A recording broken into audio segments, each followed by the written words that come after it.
បាទជំរាបសួរបងក្នុងវីដេអូនេះខ្ញុំបង្ហាញបងតាក់ទងជាមួយនឹងការលក់ជាពាក់បងដែលថា credit នេះណាបងបាទជាដំបូងដើម្បីបងអាចធ្វើការលក់ជាពាក់បានបងត្រូវតែបង្កើតព័ត៌មានអតិថិជនមួយនឹងសិនបាទអញ្ចឹងបងចុចទៅកាន់តុណាមួយមក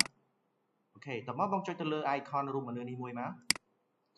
បាទនេះជា customer ដែលខ្ញុំបានបង្កើតឥឡូវខ្ញុំបង្កើតថ្មីជូនបាទខ្ញុំចុចប៊ូតុង create តោះមកខ្ញុំដាក់ឈ្មោះ customer បាទខ្ញុំឧទាហរណ៍ឈ្មោះ Robinអូខេ phone number optional បងចង់ដាក់ក៏បានអត់ក៏បានហ្នឹងហើយ email ក៏ដូចគ្នា address ក៏ដូចគ្នាបាទតោះមកខ្ញុំរើស account receivable បាទ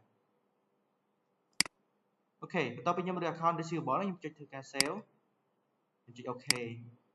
តោះមកខ្ញុំធ្វើការ refresh មួយអូខេយើងចូលទៅកាន់ table ណាមួយមកអូខេអញ្ចឹងយើងរើសមុខទំនិញដើម្បីលក់បាទ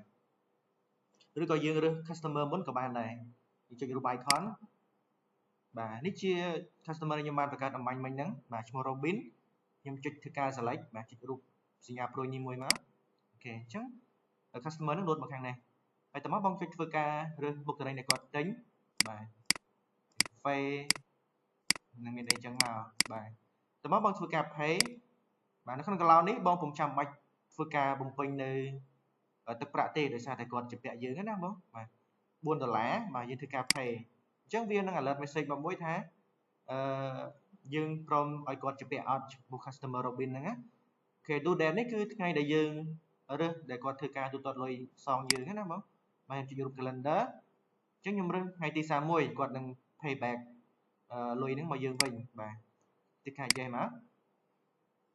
អូខេអញ្ចឹងតាក់ទងជាមួយនឹងការ